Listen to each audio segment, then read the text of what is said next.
It's like I don't know how heavy this door is. Not as heavy as you think. No, it was pretty light. You just don't want to slam it. Yeah, I wasn't trying to like chuck it into the wall. I mean, it's fine. Everyone's awake right now. It's what, 10 o'clock? Yeah, no, it's hours before people are going to bed.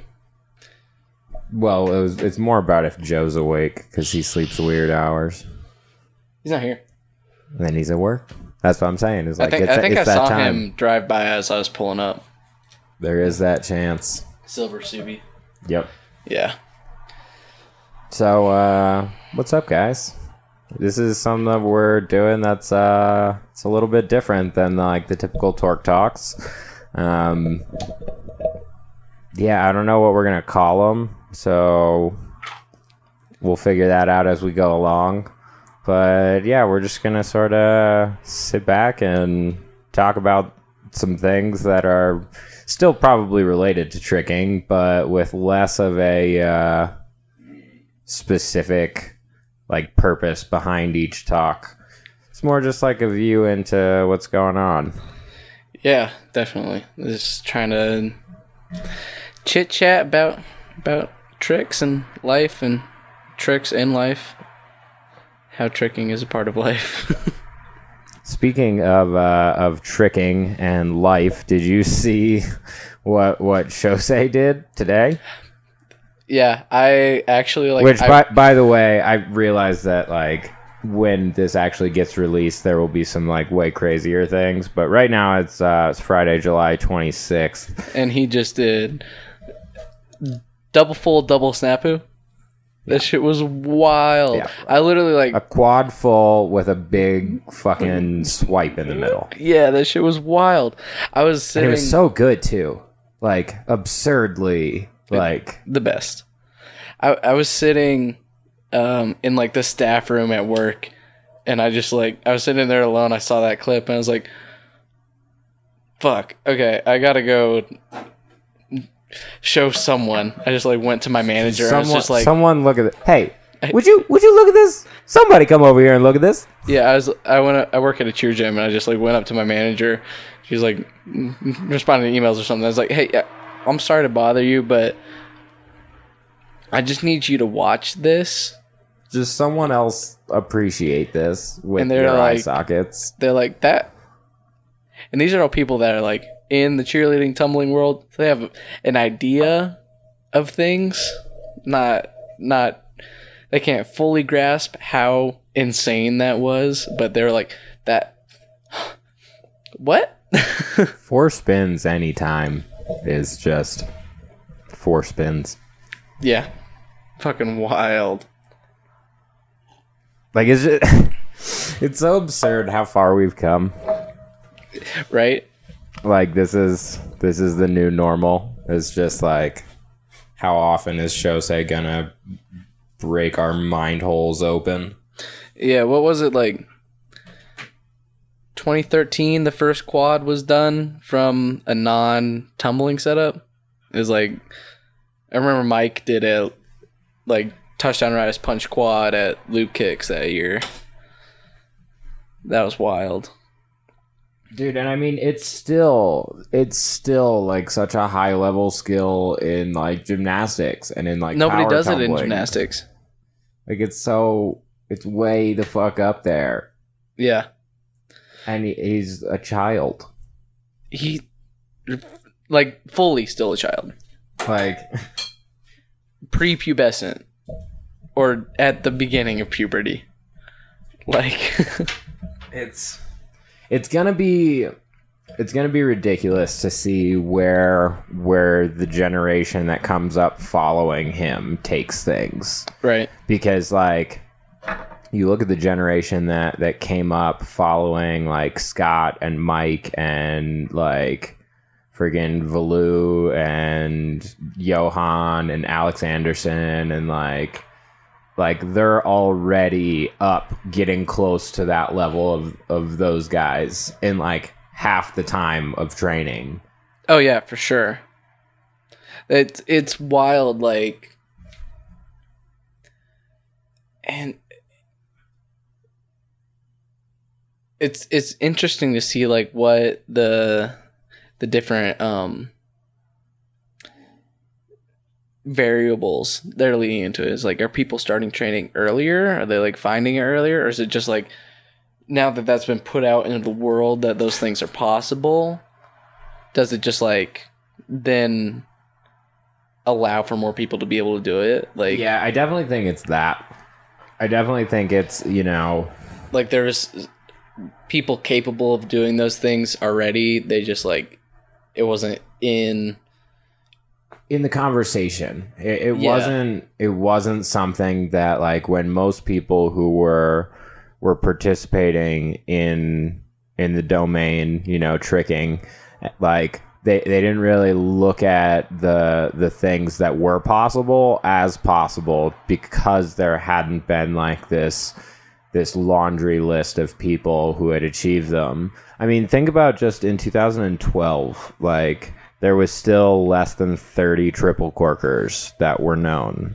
Yeah. And yeah. And like it was just a thing where it was like, oh, that move is really difficult and it's very few people are going to hit it, and the ones that do are like the best of the best, because like think about percentage wise, like what part of the population you are if you're one of 30 out of 7.9 billion people on the planet. Yeah. And so when you view it from that angle, it's Mount Everest, and it's something that's like insurmountable. But then, I mean, even take Mount Everest nowadays. Like Mount Everest is now to the point where people think that they can do it so much that there's legitimately just traffic jams on Mount Everest of people walking up it. And just, oh yeah, for sure. Like it's like a line at Disney apparently. And that's something that like even, you know, 20 years ago, I don't think that's how people thought about it. They thought about it as this like monstrous thing. And then once a bunch of people did it and then came back and were like, yeah, we did it. It was actually like, it was difficult, but like, I mean, you could probably do it if you trained right and, you know, practiced hard enough, and yeah, go for it. And so now we have this whole grouping of people, this whole culture that's grown up with this idea and come into the culture with the idea of like, yo, triple cork is just something that you have to get later. It's like you'll get it eventually, but like it's a harder trick, but it's not something that's like outlandish. And as that continues, and like right now with what Shosei is doing, like he just keeps pushing that boundary of like, hey, you thought this was impossible, I'm gonna do it and do it really well. And that helps to change the mindset of, you know, the culture as a whole, because we start seeing that, and once you see it iterated and like more people start doing it, I think we'll start seeing it pick up. I mean, look at like all of the stuff that like Taka's doing right now with like his double flips and incorporating all of that, and like, yo, and not just the double flips, like he does wild technical shit to double flips, right? But that's what I'm saying is like he's incorporating that movement that like Valu was one of the only people, and like Alex Hunter, occasionally Bailey, you know, that would bring double flips into combos, and it was still not even in a technical way. It was like it was a combo that they could then get into a power setup to double back. Yeah, or like double back combo, you know, pop flash, pop 9 combo. You know, that's how it was. I mean, I remember Alex D in like 2014, he did like double back, pop flash, double B. That was insane. Ridiculous. Just to be able to like combo out of a double back, you know? And that's like, I don't want to say that's barely a combo, but like, that, I mean, by 2019 standards, that's like, a completely different thing. Is like, and that's my whole point. Is like the standards are just different. Yeah, like it used to be back in the day, like 2 or 3 tricks in a combo. That was a full combo, and it was like, yo, you just killed it. Yeah. And now it's like, if you can't continue, you know, on past several hits, it better be flashy, or, you know, like that's not really something that you're going to compete in a battle, or, you know, like put out during like the hype session. You know, those are the things that you'll like, you sort of do those 3 or 4 hit combos to just iterate through things and like tweak them. Yeah, and that's one thing that I personally kind of struggled with when I first started tricking. I was like, man, three hitters, like they don't. Hello, motorcycle man. 3 hitters don't really like, never really felt like complete combos to me. You know, like. Well, I think that's it's like a sentence where it's like the cat is red. It's like, cool, I got the information. Yeah. Versus like the, you know, the feline perched in the sunlit glow of the ominous sunlight casting a reddish orange shadow across its brow. It's like, that's like a much more elegant description of a red cat and like why the cat is red. You know, it's like a tricking combo is kind of like that as well. It's like the more nuanced it can be, the more it can communicate that expression that you're trying to get out. But then also sometimes it just fits the story to just be like, nah, the cat is red, and then move on. Yeah, for sure. So it just depends on the context and like what's being deployed. Like is that a moment of training or a moment of like tricking and expression, you know? Yeah, that's not something I've really thought of before. It's like,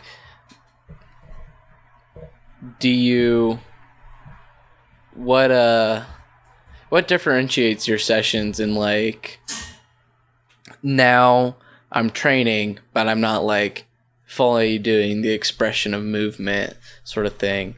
And is there like a definition, or do you think it's different for like other people? Oh, how deep into it do you want to go? Because I mean, like on the surface level, like tricking is still tricking. Yeah. By surface level analysis. But like, do you want to get into it?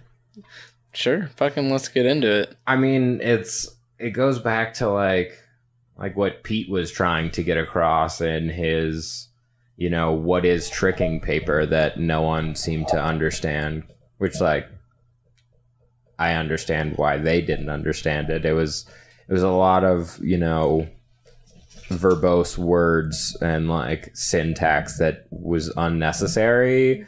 But what he was trying to get across, or at least what I took away from it, was like, tricking is this movement and I don't mean movement in the sense of like it's a movement art, but like this cultural force, where the cultural force mostly comes from the fact that it's constantly an ever-changing organism, and it's assimilating a bunch of other movement arts into it, but somehow while it's doing that, it re-encodes and differentiates them and figures out ways that they can fit into this new system in a different way. But in doing that, that's like, to me, what tricking is at its core. As far as the movement, it's like taking the movements of, or taking the forms and like the aesthetics from other movement arts and incorporating them into a new blend, a fresh, you know, iteration, if you will. But the issue that comes with that is, like, as you're building up this complex system, you're actually limiting down what that system can be, because we're putting all of these walls and rules and regulations on where things are. And that's something that's necessary to develop a naming system and have proper nomenclature for things so that you can actually communicate. Yeah. But at the same time, the more that we like make hard, fast rules on like what specifically this movement is, and like we sort of outline all of the different axes and potential, you know, like foot placements for the various landing stances. Yeah. And we're boxing things up, which is really useful because it's giving this new generation this like awesome like playbook of like, oh, this is how it all works together. Go be free with it, because now you understand in a way shorter time than we used to, because we were just like sitting there playing with the ideas in our head and like physically doing the moves because we hadn't seen all the iterations. And I'm talking about this as someone who came into it still like recently, like 10 years ago, 9 years ago is when I came into it. Yeah. But like even then it was still so different than what it is now.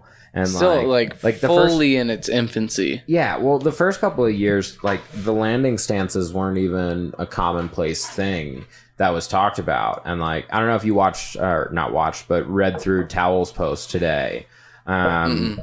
It's definitely worth your time. It's about like the naming system and like where tricking terminology comes from, and sort of properly using that syntax and why it's beneficial.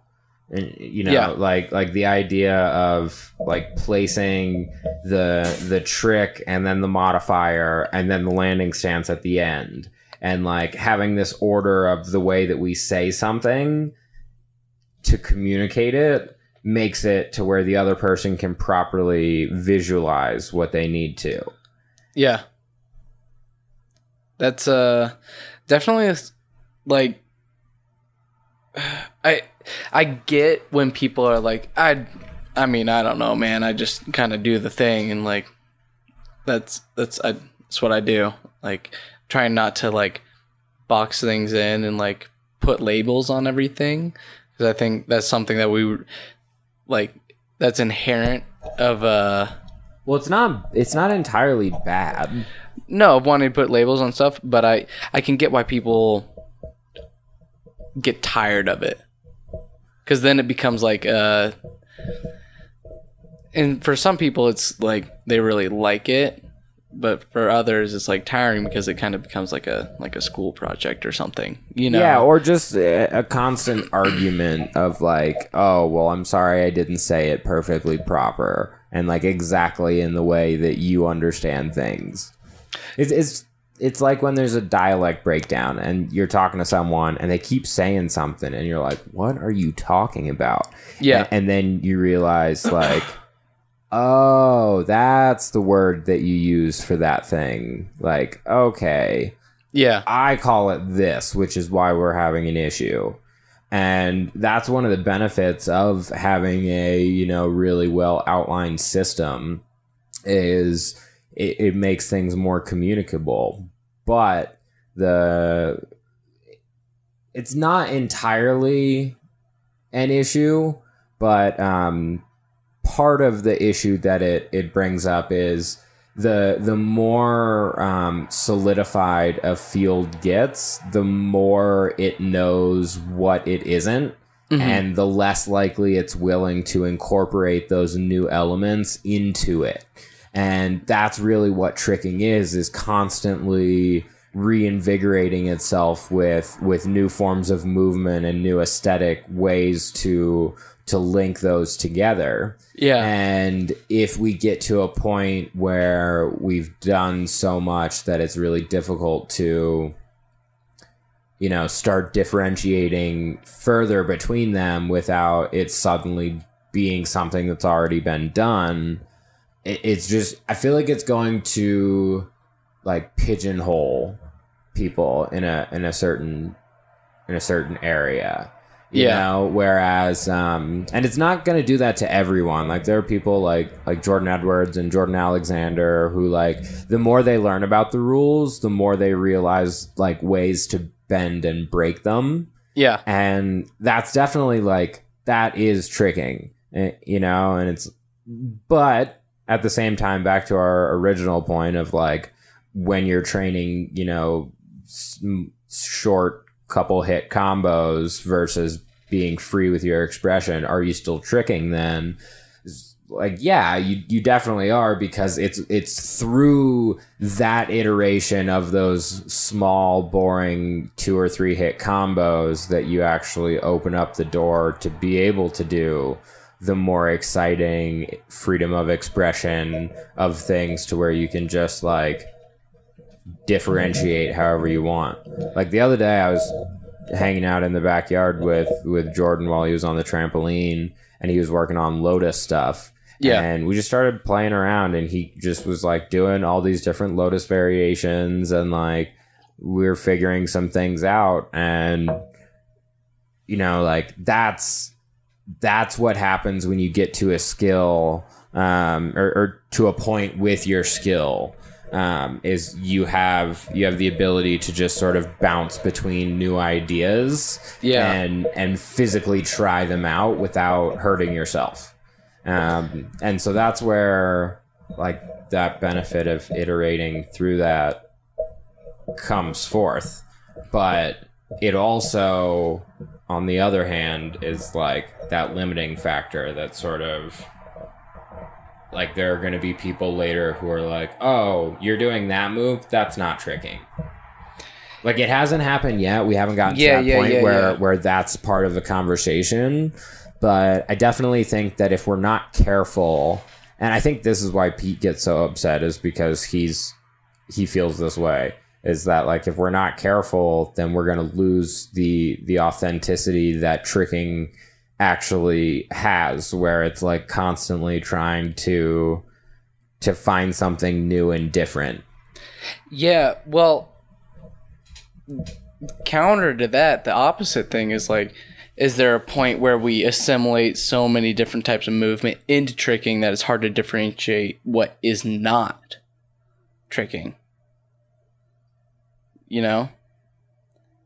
Like, is there a saturation point to where like tricking becomes such a broad definition that you can't say something is not tricking, because so many different types of movement arts have been incorporated into it.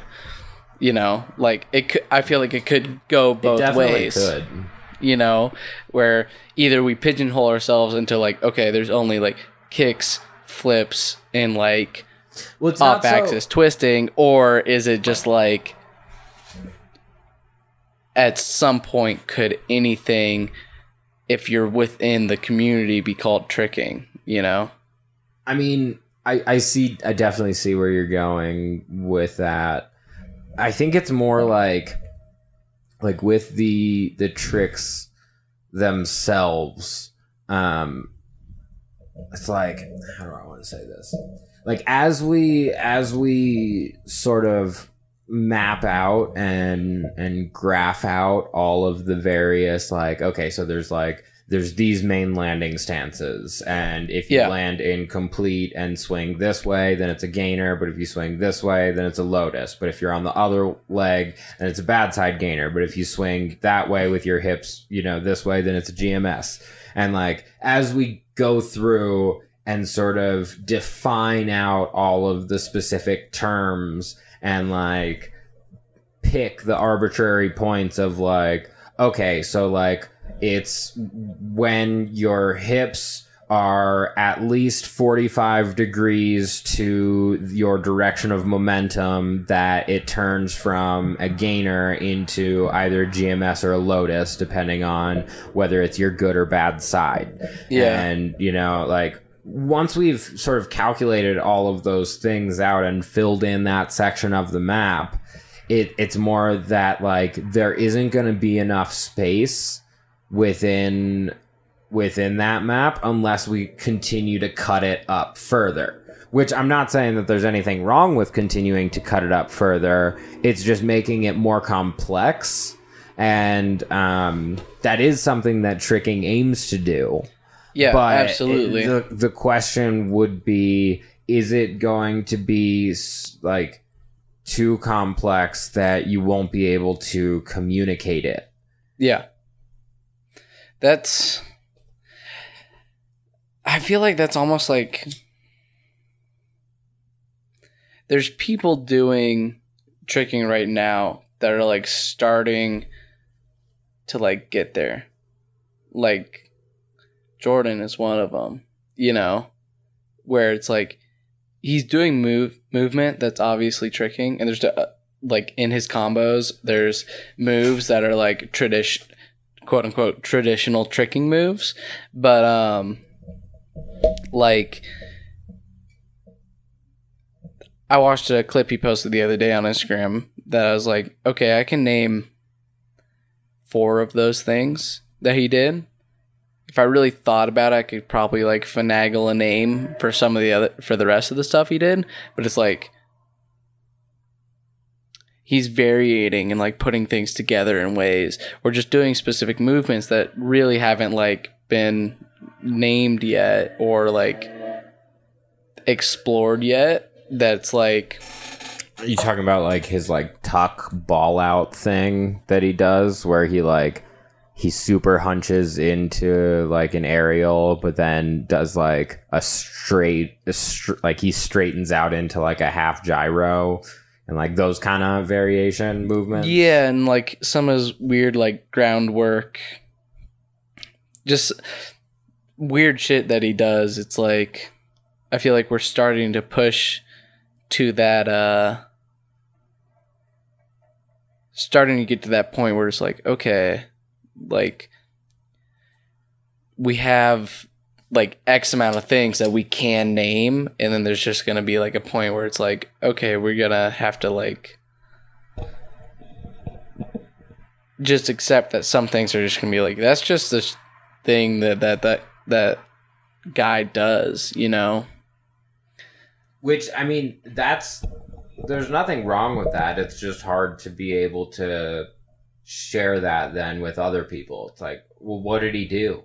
I missed it. What was the thing that he just did so I can be excited about it? It's like, oh, he did like, it was like double cork, but like he was in a cannonball in the first one, and then he sort of like scissor kicked. It wasn't really a swipe, and so you know what I mean? Like without the language, you just have to like, and I'm using, the only way I could even get close was like using the language that already exists within tricking. And even then it was still like a confusing way of describing it. So like think about taking it a step further to like the layman public. Like, it's just going to make tricking even more inaccessible, which, I mean, there's nothing wrong with that. Tricking is definitely something where, like, you have to put in the work to be able to, like, enter the domain and understand what's going on. But it's the same thing as, like, learning a language. Like, you can't learn, like, 6 of the words. Pull it a little closer to you. Yeah. Well, you keep pulling the whole fucking thing away from me. I'm trying to extend the arm, and then it pulls the whole thing. I'm sorry. Scooch your ass closer. Pause. The microphones are attached to a board that's sitting on a desk, and it's just sliding all over the place. They slide because Hunter is heavy-handed. Every time he comes into my house, he's like pushing my chair around and like knocking my table over. Like I said last night, I fully think that I am so spatially aware all day, and I'm being athletic and like doing shit all day, that by the time I get here, it's 10:30, that my spatial awareness is used up for the day. I have a finite amount of like being spatially aware. Yeah. The whiskey probably isn't helping super much either. Nah, that's not it. You're like this when you're stone sober. This is true. It's okay. That's like a tricker thing as well, though. It's like trickers have this like crazy spatial awareness when they need it, but also not when they need it. Like in the real world, just walking around, people be bumping into shit and knocking things over and just leaving trash places. Yeah, that's But it's like you put them upside down and they could tell you what color shoes, you know, the girl across the gym is wearing. True. That's very true. I don't know. I think it's some people's brains work better upside down. You know, it's definitely good for you to like alter your perspective in that's a fantastic way to do it, is literally by flipping upside down. Oh yeah. That's one thing I was telling my boss the other day about, like, I think I turned over like 4 back handsprings. Like, I got 4 girls to do the back handspring in one night. He's like, yo, man, like, what are you doing? Like, that's fucking awesome. Like, that's crazy that you got like that many kids to like do a new skill in one night. Like, what are you doing? I was like, man, I'm making them roll around. It's like, what do you mean? I'm like, I just made them do a bunch of backwards rolls and like jump and do backwards rolls. Like, rolling around is good for your brain. He's like, you know, like, that sounds really dumb, but fuck yeah. Yeah, no, that makes total sense. Yeah, you're good at backwards rolls, you're going to be good at back handsprings, okay? Like, you're good at altering your perspective of things. It's going to be easier to do it in a more difficult task. It's also just, like, getting used to the sensation of, like, the fluid in your ear being in the wrong spot entirely. You're like, what is going on? Everything's sloshing around. I'm super disorientated. Like, what the fuck? Yeah. Fuck, I had something. This pertains back to like the tricking nomenclature, but like, I feel like I've observed a shift not only in tricking culture but in like pop culture for like weirdness. You know? Yeah. Like, I feel like the tricking culture is starting to reflect like pop culture of like, in like 2008 to 2011, everything was like super fucking intense. Like, Monster energy drinks came out and everybody was like, let's fucking go, like craziness. And then all of the Kyles. And then now in like the past 2 or 3 years, like, not only in like pop culture but like in tricking, everybody's like starting to do weird shit, you know, like I want to use like Joe Rogan's podcast as like an example. Like, it has such a big following, and like, you got to be on like a little bit of like that next level of like thinking of like, hey, maybe everything that we see isn't what we see, sort of thing. You have to be willing to entertain some dumb ideas from time to time. Not necessarily to like take them as gospel, but like no, but just like, yeah, definitely entertain the weirdness. Be more quizzical. I think even more than that, like, you're totally right. There is like a shift in pop culture with this weirdness, and like, it's like all the things that used to be super uncool, and like they were the fringes of society. And I don't know if this is, I mean, it definitely has something to do with like the internet and how the like the smaller communities that used to exist like very sparsely have been able to like connect together and become larger forces. Yeah. And so then people start realizing like, oh, hey, there's a bunch of other people that also are really super into this thing in the way that I am. And like, there's a bunch of other anime fans that are like diehard and like write all of this anime fan fiction and then spend all of their time like doing, you know, like fan art. And like, those people used to get bullied in school and like were the people who like no one wanted to be friends with. And now those people are like the most interesting ones on YouTube and on Twitch, is like the people who are like, yeah, I really fucking care about something, like in a way that I don't think that like a lot of people get to, you know, like, yeah. The thing about nerds and like weird people is like we get obsessed with things, and we get to learn, like, we learn so much about them because we're so fascinated, and just like it's all that we can think about. And like, I mean, most people have something that they get excited about, but like to really nerd out on something, Yeah, I feel like that's it's becoming more common, and I think it's definitely a good thing. Is like, absolutely people are being encouraged to like, oh, hey, you like something? Go find the people that also like that thing, because they're out there, and then, you know, like, you get to experience just a different type of culture when you go into that, but it's way more accepted in like the mainstream. And like, yeah, like fringe culture is becoming pop culture in a way. Like, I feel like pop culture is becoming less like one-dimensional, and it's more like, I don't know if one-dimensional is how I want to say it, but it's less becoming like this one, like, this is what pop culture is. You know, it's becoming like these several things make up what is popular, you know, especially like. Well, I definitely think it was like that before. It just didn't spread as fast, and like the things that were incorporated were fewer and far between. So I mean, it's definitely like a scaling up of things, but I mean,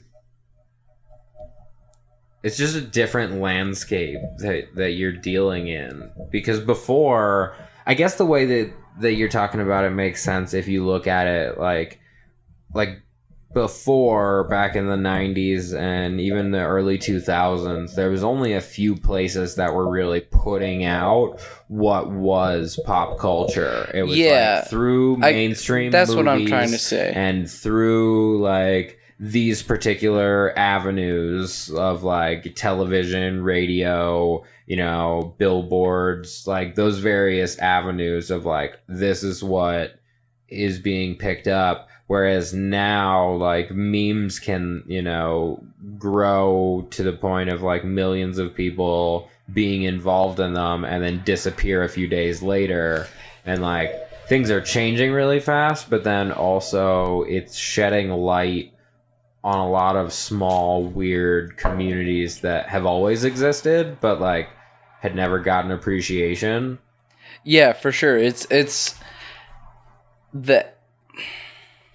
the road to making something like viral or just part of the zeitgeist, even if it's just for like a flash, like a day, is so much more accessible. Oh yeah. And even not, I don't even want to say like since the birth of the internet. Obviously that had an insane amount like of social media influence, changed but the game. Social media, and then also just like inclusiveness has become part of pop culture. And I feel like it's extreme inclusiveness and extreme exclusiveness have become part of the pop culture. It's like it's popular and it's like quote unquote cool to include fringe people and like, okay, yeah, you know, like it's becoming. But how much of that is just people posturing? Like, how much of the mainstream actually believes in that versus, I don't know, you know, how much are they just like trying to act as if like, oh yeah, I'm cool with everyone because that's what cool people do and I've got to be cool. You know, like that, like living up to I fully think that's a major part of it, of like, and then a second being question, inclusive is now popular. The second question is, if that's how we get there, is that a bad thing? Like, is it a bad thing if a bunch of people don't actually believe in the inclusivity that they're trying to to involve, but the end result is still involved inclusivity? I don't necessarily think so, because like even like fake inclusiveness can make a Jesus Christ. Sorry, got a text. Fake inclusiveness can be, it still exposes people to whatever is being included, and not even those people being fake, because they're being exposed to so much, are going to find something that they vibe with, you know?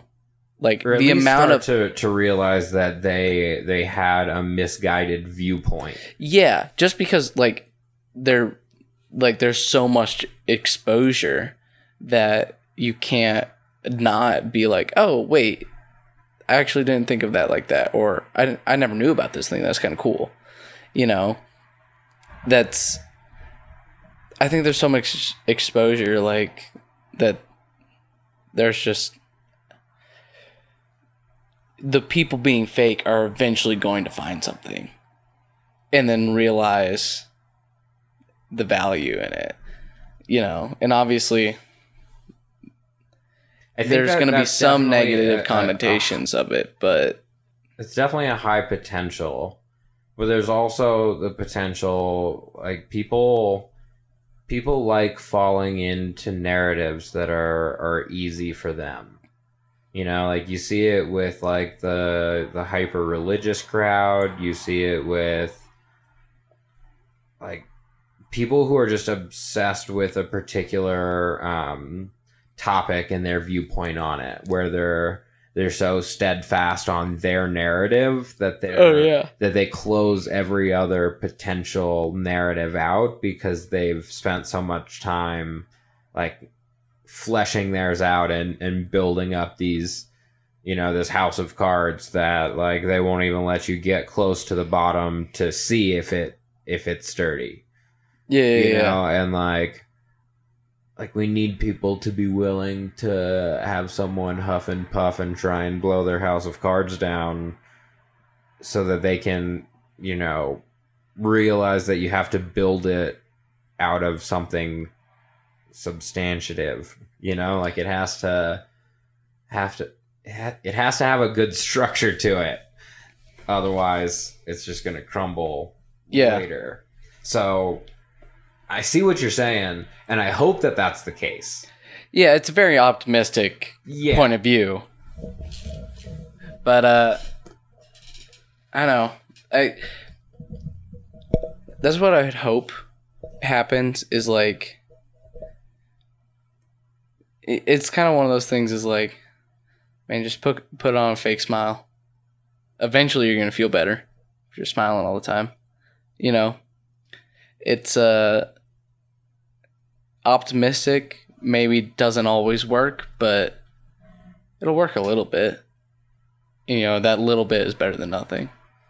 That's definitely true.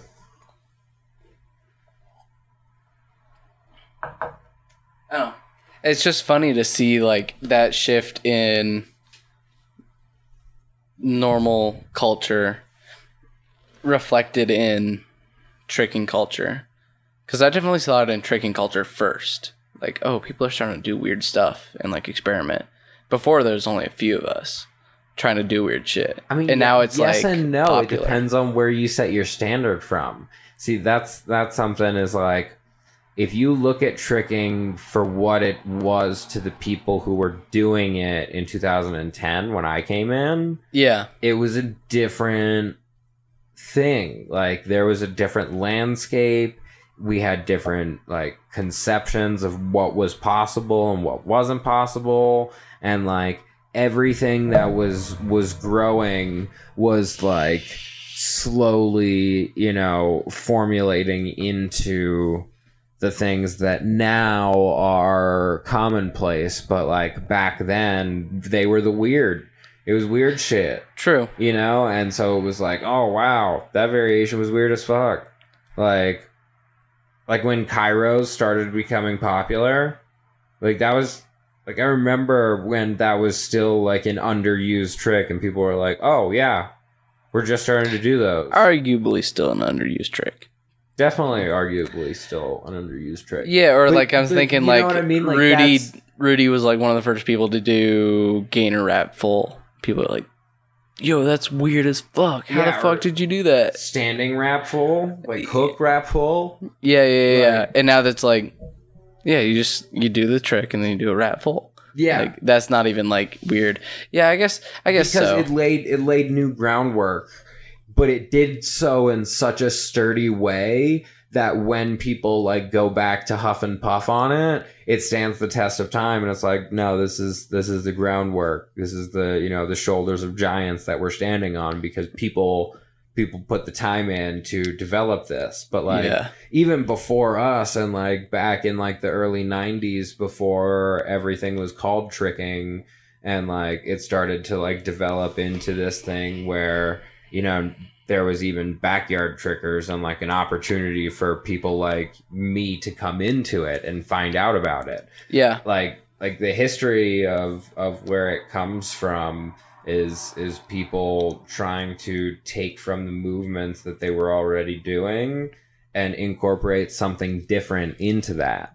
And, you know, Towels had a really long post not too long ago about like the history of tricking and talking about like Lou Wills and people doing tricks back in like the 50s and 70s and different circus performances. Oh yeah. And like these things, they're not brand new. Like rise circles are a tribal, you know, dance motif, and like there's so many different things that are just like, they're just human movements that are different. They're just now starting to be like incorporated into a system and defined as something that people want to repeat and bring back into, like, because like people do weird shit when they dance all the time, but dancing also, I mean, please correct me if I'm wrong, because I'm not too familiar with dancing, but like not every single movement has an articulation and like a way of calling it. Like when you're doing like arm movements while you're dancing, it isn't like a string of particular like shapes and forms that your arm goes into. Like in ballet, there's certain positions maybe, and I'm sure there's like certain move sets in like hip hop dancing or like jazz dancing. Like I'm sure there's certain like types of movements that flow together. But I feel like there's still like categories of movements, but not every movement is defined in itself. Right. Whereas and I feel like tricking is almost hyper defining. Yeah. And like really going into the nuance, nitty gritty. And like I said, like, okay, well, if your direction of movement is this way and your hips are, you know, more than 45 degrees off from that, then it changes what the trick is based on where your swing to your hips are. And like, if you take off from the other leg, then that's a modifier. Or like if you know, instead of swinging off of that leg, you like do boneless variation and like you vanish into it, like then you're going to have a different, you know, like it's, but that gives us the ability to break it down really deeply and like put it back together in new weird ways. Yeah, and I think that's product of like tricking being so young. I mean, dancing has been around for thousands of years, since humankind basically existed, you know? So it's like, I think maybe eventually tricking will get into a spot where there's like categories of movements, you know? And maybe like that you do something that's like, that's under the category of cork, you know, or under the category of cork D-leg, you know, but there's not, the subcategories could probably go deeper and deeper and deeper and deeper.